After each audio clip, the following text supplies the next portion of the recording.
Alors, salut les amis. Si vous êtes sur cette vidéo, c'est certainement parce que vous vous intéressez au trading et au monde de la finance, ainsi qu'à l'analyse fondamentale macroéconomique et géopolitique. Alors, avec les précédents que nous avons eus dans la soirée du vendredi 27 au samedi 28 février, vous n'êtes pas sans savoir que les États-Unis ont attaqué l'Iran, ce qui a d'ailleurs créé la mort de certains dirigeants iraniens. Alors, cette situation a créé un contexte géopolitique sur les marchés financiers. Certes, les marchés ne sont pas encore ouverts, mais ce n'est pas plus pour longtemps encore. Alors, du point de vue fondamental, cette situation a induit les marchés dans un risk-off.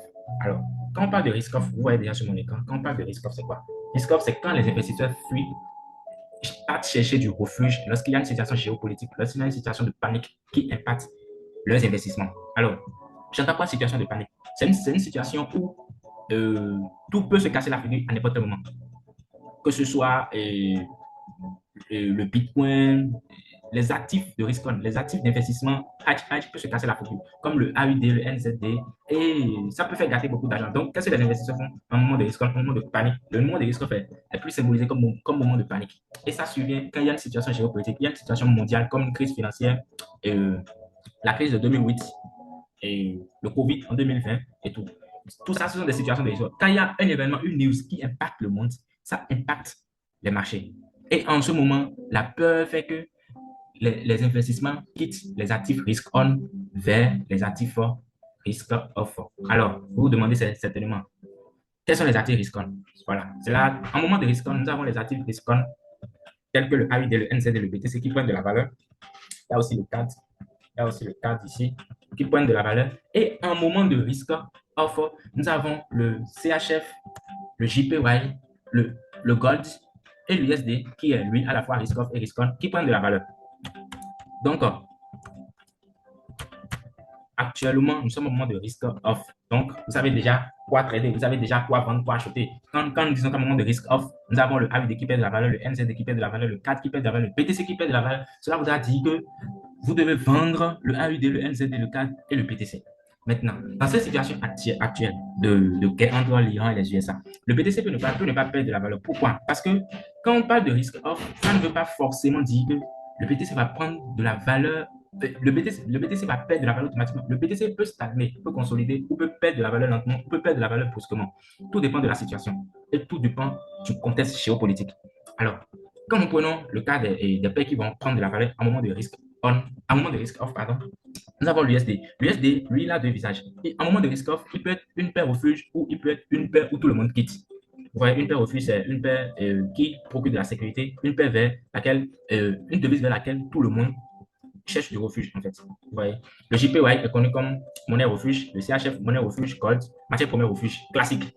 Ça veut dire que quoi? Dans n'importe quelle situation, ici aussi, nous avons, non, non, en risque on aussi, nous avons le pétrole, non, non, je pense que le pétrole, oui, oui, en risque on, nous avons le pétrole. En risque on, nous avons aussi le pétrole. Mais ici, notre contexte ne nous permet pas d'impliquer le pétrole dans notre risque off parce que quoi? C'est une situation qui a induit le détroit d'Ormuz, qui a induit la fermeture du détroit d'Ormuz, là où par là passe le 20% du pétrole mondial. Alors, qu'est-ce que ça crée? Ça crée une inflation, ça crée une inflation des coûts parce que maintenant, le coût du pétrole va monter alors qu'il n'y a pas une augmentation de l'offre ni de la demande.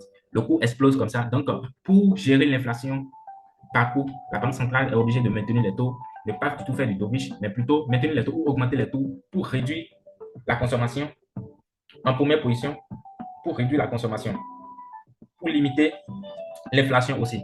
Alors, là n'est pas du tout la question. Là, ici, le but de cette vidéo, c'est de choisir, c'est partir d'une analyse géopolitique pour choisir les paires à trader en ce moment de risque-off. Alors, quand on fait, d'abord, nous avons le gold qui prend de la valeur automatiquement. Nous avons le pétrole qui prend de la valeur parce que quand on dit que le truc devient cher, le truc devient limité, bon, notamment clairement, ça va prendre de la valeur. Alors, quand nous allons sur le graphique du pétrole, nous pouvons constater que d'abord le pétrole est déjà dans une hausse, dans une tendance haussière. Ok, le pétrole est dans une tendance haussière normalement. Donc, actuellement, vu la situation, ça, c'est le graphique le vendredi soir à la fermeture des pétrole. Vu la situation actuelle, selon vous, quel type de position? D'abord, le pétrole est en tendance haussière parce que vous voyez, ils ont pris cette grosse trend line qui se trouve en délai de semaine. Vous voyez, ils ont cassé cette grosse trend line qui se trouve en délai de semaine. Et nous, on vient de brique, le marché vient de brique cette résistance. Vous voyez la résistance là. Alors, la position qu'on peut chercher ici, c'est déjà un achat, hein. Vous savez que quand le pétrole est limité, il va prendre de la valeur parce que maintenant le pétrole devient cher. Donc, qui dit cher sur le marché dit prendre de la valeur. Qui dit limité prend de la valeur. Qui dit limité dit prendre de la valeur. Si nous avons un retournement comme ça, nous pouvons prendre cet achat sur le pétrole et placer notre TP précisément sur ce swing. Et c'est ce qui sera fait. Peut-être une petite passer à ce niveau et tout. Après ça, moi, je vise quoi encore en ce moment de risque? Je vise à acheter le gold. Le gold, lui, qui peut ne pas nous donner d'opportunité parce que c'est en ces moments où le gold n'attend du tout plus les hôtesses, ses hôtesses et fait juste être tout droit en train de percer à la hausse. Qu'est-ce qu'on peut faire? On attend juste un retournement ici où on peut acheter le gold. Mais bon, certainement, il y aura des caps à l'entrée, hein, à l'ouverture du marché. Donc, on espère juste que ces caps soient comblés et encore plus pour retomber sur ce niveau pour acheter le gold. À part ça, on a dit précédemment que le AUD, le NZD doit perdre de la valeur. Contrairement au CAD qui est risk-off, qui doit perdre de la valeur, actuellement que le pétrole va prendre de la valeur en ce moment de risk-on, le pétrole et le CAD sont corrélés positivement, ce qui veut dire que quand le pétrole prend de la valeur, le CAD prend de la valeur. Vous allez me demander certainement pourquoi. Parce que le CAD, le dollar canadien, le Canada est le troisième plus gros producteur du pétrole. Il est le troisième plus gros producteur du pétrole. Donc, quand le pétrole prend de la valeur, forcément, le dollar canadien prend de la valeur. Alors, sur ce, et je pense on peut aller chercher quelque chose sur 4 types. Ouais. Alors, je prévois si le marché de briques, ce niveau, si le marché de briques, ce niveau, et probablement vous revient, nous allons prendre l'achat là et placer notre SL stop loss ici. Voilà un peu le graphique. Ici aussi, je veux vendre du NZD4 parce que c'est quand je vends du NZD4 que j'achète du CAD et je vends et je vends du NZD. Pourquoi? Parce qu'à un moment de risk-off, toujours le NZD est pénalisé et le CAD est favorisé par le coût du pétrole. J'espère que vous avez compris la leçon. C'est toujours ça, c'est toujours ça. Alors, donc, qu'est-ce qu'il faut faire ici? Ici, j'attends juste un brick du niveau. Ma position la plus intéressante, c'est sur le AUD CAD, le haut de CAD. J'attends juste un brick ici pour choper le haut de CAD. C'est un peu ça parce que c'est un peu le graphique. Alors, le AUD, CAD. Ici, c'est une position que je vais beaucoup surveiller parce que je pense qu'elle sera plus crédible. Parce que même si le marché ouvre et fait un CAPS, je l'attends déjà à la cassure de cette trend line. Dès la cassure de cette trend line, je pense que je vais prendre ma position comme ça et manager mon stop loss. Tout dépendra de comment le marché va se manifester.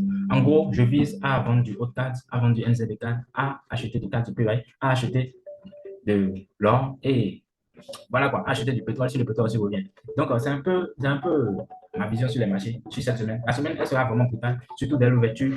Et la semaine, elle sera dingue parce que nous n'avons pas encore une stabilisation de la situation et toujours que l'Iran prévoit riposter et les États-Unis ne vont pas les laisser faire. Donc, nous avons vraiment une incertitude sur les prix ce qui conduit le plus encore à la confirmation des risques off. Parce que vous savez, l'événement s'est passé le week-end. Donc, ce qui ne veut pas dire que l'ouverture sera encore, ce qui ne veut pas dire que la semaine sera toujours le risque off. Donc, il faut vraiment que la situation soit quand même tendue pour que nous exercions l'opposition. Sinon, je pense que le AUD en politique monétaire a OK encore. Et le vendre, si nous ne sommes pas. C'est parce que je suis en risque off que je compte le vendre. Sinon, si nous ne sommes pas en risque off, normalement, il faut vraiment réfléchir à vendre du AUD. Alors les gars, si vous avez aimé cette vidéo, likez et abonnez-vous et on se retrouve sur la prochaine vidéo. Surtout les gars, et c'est parce que vous allez liker et abonner que la chaîne va se suivre et je vais continuer à partager des petits